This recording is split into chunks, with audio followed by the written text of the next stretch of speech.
Now, the nuclear debate rages on. We've got intelligent discourse and we've got some juvenile scaremongering of from some Labor ministers, activists, and there's further evidence, I think, that the left cannot meme. They're just no good at it. We've seen Labor pushing various memes as part of this ridiculous anti-nuclear scare campaign, and their union mates are not much better when it comes to putting together videos. Look at this effort from the official account of the Australian Council of Trade Unions. It's always been about love and hate. Now let me say I'm the biggest hater. I hate the way that you walk, the way that you talk. I hate the way that you dress. I hate the way that you sneak this. If I catch flight, it's gonna be direct. I don't know who that's convincing, but then again, I'm not in the TikTok world. That was also on Instagram where I spotted it. How do you see this debate going?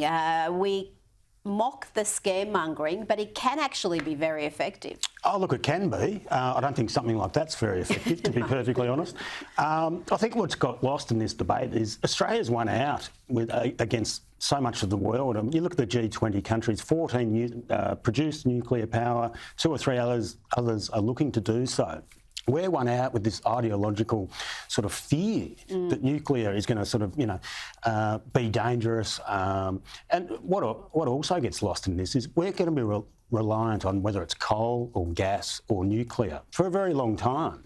And if we don't go nuclear, the renewables aren't going to cut it, certainly not reliably across the board for a very long time. Hopefully they do. But we need something to make energy reliable. Why not look at nuclear? Why not look at it?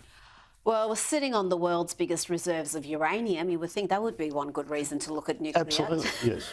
And we're not doing much gas exploration or coal plants, so baseload power has to come from somewhere. Now, let's talk about the Governor-General, the incoming Governor-General. There's been much criticism yesterday about the fat pay increase that she's going to receive, but Labor is defending Sam Mostyn's salary package, which is more than 40% higher than the current GG, David Hurley. This really, to me, is indefensible, Patrick. You look at the perks that come with this job, the staff, the residents, the first-class travel. It really should not have a salary that's higher than the Prime Minister. How is that justified? It's a 43% pay rise on the current rate. I mean, in this cost of living sort of crisis that we're living in, how do you justify that? It's been on every front page of every newspaper across Australia today. People are talking about it. People are outraged. Why make this choice? And pegging it to the Chief Justice of the High Court. Bizarre. That's a real job. Yes. This is a ceremonial role. This is someone who goes to morning teas and cuts ribbons and attends functions. Yes. It is not a role that is enormously taxing intellectually, unless there's some sort of a constitutional crisis once in a century. Yes. Then you'll be acted on to make some decisions. But I think something like this really should go to an eminent Australian, and it should not have a salary attached, because the perks you get with the job are significant. I think it should almost be like AFL club president, where you don't get a salary, but it comes with great prestige and it's an important role. Yes, and definitely. I'm sure there will be a lot of eminent Australians who still put up their hand to do it. Absolutely. Maybe not leftist activists like this one. But I won't get into that, but yes.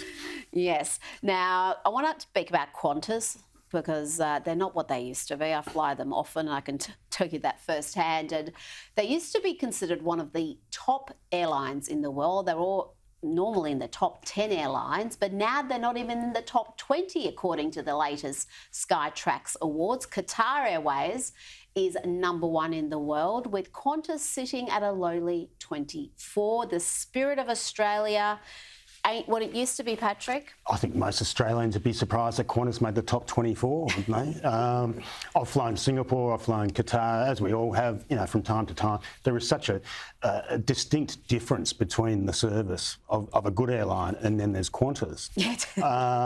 They charge like a premium airline, but their service levels, I think, are approaching budget levels. Yes, and they've lost the trust of Australians, through the shenanigans under Alan Joyce in the last few years. used to be this wonderful brand that we all sort of looked up to as an icon. Now it's not. Now it's just a very expensive plane. That's it. And I think people who travel regularly have learnt that. Those who travel infrequently still perhaps put Qantas on a pedestal, but one bad experience and that all changes. Now to a report from the Herald Sun's Michael Warner on Sports Integrity Australia, warning that the AFL and other Australian sports need to take urgent action to combat illicit drug use by their athletes. This week they recommended an immediate overhaul of the AFL's illicit drug policy, which allows players to avoid drug strikes and undergo off-the-books testing under what they call a medical model. The Chief of Sport of Integrity Australia, David Sharp, said significant intervention is required immediately to address the illicit drug culture in sport and the increasing and unacceptable risks posed to players, officials, clubs and sporting codes.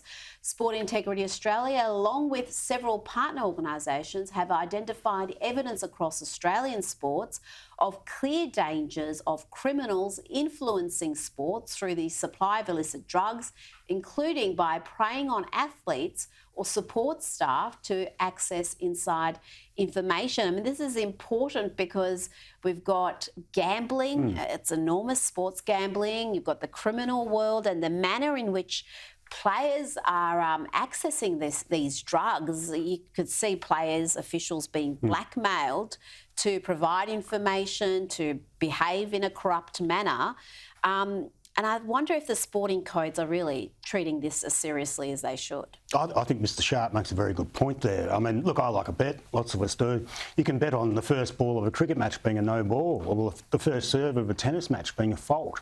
Now, you have players who are, potentially leveraged by nefarious elements. I mean, it's not a big step to imagine that sort of thing and that sort of corruption of the sport could happen pretty readily, and certainly off camera as well. I think it's a very good point. I think it's something that we need to look at very closely. Absolutely, and the AFL in particular, with that ridiculous drug policy, which is really designed to make sure no player ever gets 3 strikes. Well, the players have been gaming it for years and years, haven't they, obviously? The loopholes are deliberate. They're not accidental in that code. They've got to acknowledge the obvious there. Patrick Carlyon, thank you so much for your time this evening. Thanks, Rita.